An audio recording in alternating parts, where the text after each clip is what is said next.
نذیر لغاری صاحب، کراچی سے دونوں کا اغوا کا پتہ چلتا ہے کہ اچانک غائب ہو گئیں، گمشدہ ہو گئی ہیں، لیکن بعد میں خبریں آتی ہیں کہ جن کا نکاح ہو گیا ہے. تو یہ کیا روش چل پڑی ہے معاشرے میں؟ کس طرح سے اس کو روکا جا سکتا ہے؟ اور چھوٹی عمر کی بچیوں کی شادی تو قانونی طور پر جو کم عمر بچیاں ہیں ان کی شادی تو ویسے بھی اگر کوئی کرتی ہے تو مجرم تو وہ ہوگا جو ان کو برگلا رہا ہے. یا آپ سمجھتے ہیں اس میں والدین کو بھی مزید دھیان رکھنے کی ضرورت ہے کہ بچے کہاں جا رہے ہیں، کس سے بات کر رہے ہیں؟ آج کل سوشل میڈیا کا دور ہے، کہیں وہ بھی کوتاہی ہوتی ہے کہ پھر اپنی مرضی سے نکل جاتے ہیں گھروں سے اور ماں باپ پریشان رہتے ہیں کہ کہاں چلے گئے، اغوا ہو گئے، کئی دن اس میں وہ پریشان رہتے ہیں، سمجھ نہیں آتی کیا کریں. مجھے ایک بات سمجھ نہیں آئی ہے. میں عدالتی فیصلوں کا بہت احترام کرتا ہوں اور ان فیصلوں کی میں ہمیشہ یہ بھی چاہتا ہوں کہ ان پر عمل ہو. یہ جو لاہور ہائی کورٹ نے ایک دو دن پہلے فیصلہ دیا کہ لڑکی جو ہی بالغ ہو وہ اپنی شادی کرنے کے لیے آزاد ہے، تو یہ فیصلہ کس معاملے میں آیا تھا، کس کیس میں آیا تھا مجھے معلوم نہیں ہے، لیکن اس کیس نے فیسیلیٹیٹ کیا. سندھ میں ایسا نہیں ہو سکتا. سندھ میں 18 سال یہاں قانون بنا ہے کہ 18 سال لڑکی کی عمر ہوگی تبھی اس کی شادی ہوگی. اور پنجاب میں یہ ہو گیا ہے لاہور ہائی کورٹ کے فیصلے کے بعد، اور انہوں نے فوراً نکاح بھی کر لیا پھر اس کے بعد کہ 15 سال کی ہے، 14 سال کی ہے، 10 سال کے، اگر وہ بالغ ہو گئی ہے تو پھر اس کا نکاح جو ہے جائز ہے اور وہ اپنی مرضی سے شادی کر سکتی ہے. اب اس کا کوئی مسئلہ بھی نہیں ہے. اس لیے انہوں نے پنجاب کا رخ کیا اور وہاں جا کر ایک نے لاہور میں اور ایک ڈرا غازی خان میں جا کر شادی کی. میں یہ سمجھتا ہوں کہ والدین کو اپنے بچوں کے بارے میں بہت ویجیلنس ہونے کی ضرورت ہے. ہم ان معاشروں میں بھی بچوں کو ویجیلنس دیکھتے ہیں جہاں پر آپ سمجھتے ہیں یا ہم سمجھتے ہیں کہ معاشرے آزاد خیال معاشرے ہیں.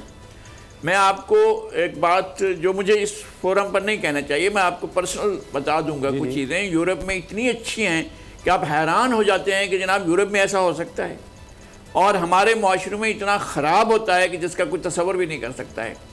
تو ایک تو یہ کہ والدین کو والدین کا دو تین مسئلے ہوتی ہیں.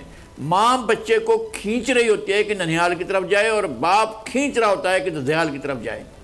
اور پھر اس کے بعد فیملی جو ہے وہ مختلف طریقے سے ڈیوائیڈ ہو جاتی ہے. پرسنل ایشوز جو ہیں وہ بچوں کے سامنے ڈسکس کیے جاتے ہیں. بہت ہی گھر کے اندر ایک بے سکونی کی صورتحال پیدا ہو جاتی ہے کہ بچے اس سے بیزار ہو جاتے ہیں.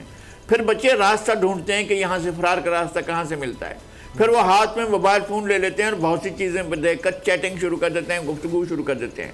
پھر وہ بیٹھ کر لوگوں کے ساتھ دوستیاں کرتے ہیں. پھر وہ جا کر جو ہے اب تو یہ سہولت بھی ہو گئی ہے کہ جناب آپ واٹس ایپ پر جو ہے آن لائن آ سکتے ہیں اور گفتگو کر سکتے ہیں.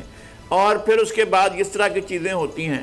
میرا خیال یہ ہے کہ ٹیکنالوجی ہمیں فیسیلیٹیٹ تو کرتی ہے، لیکن ٹیکنالوجی ہمارے لیے مسائل بھی پیدا کرتی ہے کہ اگر ہم بچوں پر اپنی نظر نہیں رکھتے ہیں اور ان کو اپنے معاشرتی جو ہماری بہتری اچھائیاں ہیں اور ہمارے معاشرے کے اندر جتنی خوبصورت باتیں ہیں ان کو اپنا کر بچوں کو ایک نئی چیز، نیا راستہ دکھا دیا جائے.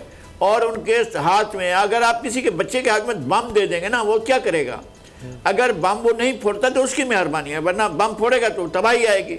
یہ بچوں کے ہاتھ میں اب تھما دیتے ہیں کہ جناب یہ لیجئے، آپ اس کو استعمال کیجئے، تو پھر اس کے بعد ایسی صورتحال پیدا ہوتی ہے. مجھے بہت ہمدردی ہے ان والدین سے جن کے بچے کم عمری میں، 15 سال کوئی عمر نہیں ہوتی ہے، شادی کی عمر نہیں ہوتی، اس بچی کے پڑھنے کی عمر تھی، اور اس کا کتنا میں سمجھتا ہوں کہ بہت شکل سے لگتی ہے کہ بچی بڑی ذہین تھی. وہ بھی اور دونوں بچیاں، نمرہ بھی اور دعا بھی، لیکن انہوں نے اپنے بارے میں فیصلہ کیا ہے. میں اس پر کسی فتوے کے زد میں نہیں آنا چاہتا ہوں، لیکن میں یہ کہتا ہوں کہ بچوں کو ذہنی طور پر میچور ہونے دیا جائے، اور پھر یہ کہ گھر کے ماحول کو ٹھیک کیا جائے. اصل جہاں سے بچے بھاگتے ہیں وہ گھر کا ماحول ہوتا ہے، یہ پیرنٹ کی ذمہ داری ہوتی ہے اور سوسائٹی کی. اگر ان کے وسائل اتنے نہیں ہیں جو بچوں کی ڈیمانڈ پوری کر سکیں تو ایک مسئلہ ہے، اگر معیشت ٹھیک نہیں ہے تو ایک مسئلہ ہے. گھر کے اندر بے شمار مسائل ہو سکتے ہیں، لیکن جو اگر محبت سے تمام چیزوں کو کیا جا رہا ہوتا تو بچے فرار کا راستہ نہیں. میں والدین پر الزام نہیں لگاتا ہوں، لیکن مجھے یہ خدشہ ہے، مجھے یہ ڈر لگتا ہے کہیں ایسا نہ ہو کہ والدین جو ہیں وہ اپنے ذاتی جھگڑوں کو نمٹا رہے ہوں اور بچے دیکھ رہے ہوں کہ گھر میں لڑائی شروع ہو گئی ہے تو بچوں نے فرار کا راستہ دیکھا ہو. وہ صرف یہ دیکھیں کہ فرار کا راستہ بچے کب دیکھتے ہیں. اگر فرار کا راستہ آپ بند کر دیں گے، ٹھیک ہے، اپنی طاقت سے نہیں، اپنے غصے سے نہیں، اپنی بنیادی چیز ہے، مال سے نہیں، مزید دھیان رکھنے کی ضرورت ہے. اور بچے کو کانفیڈنس دینے کی ضرورت ہے کہ کوئی بھی چیز ہو ان سے ڈسکس ضرور کریں اور گھر کا ماحول بہتر رکھیں. کتنی چھوٹی عمر میں اگر اس طرح کا قدم اٹھا رہا ہے یا اٹھا رہی ہے تو یہ والدین کو بھی اس پر سوچنے کی ضرورت ہے. سبسکرائب کریں اور بیل دبائیں تاکہ کوئی خبر رہ نہ جائے.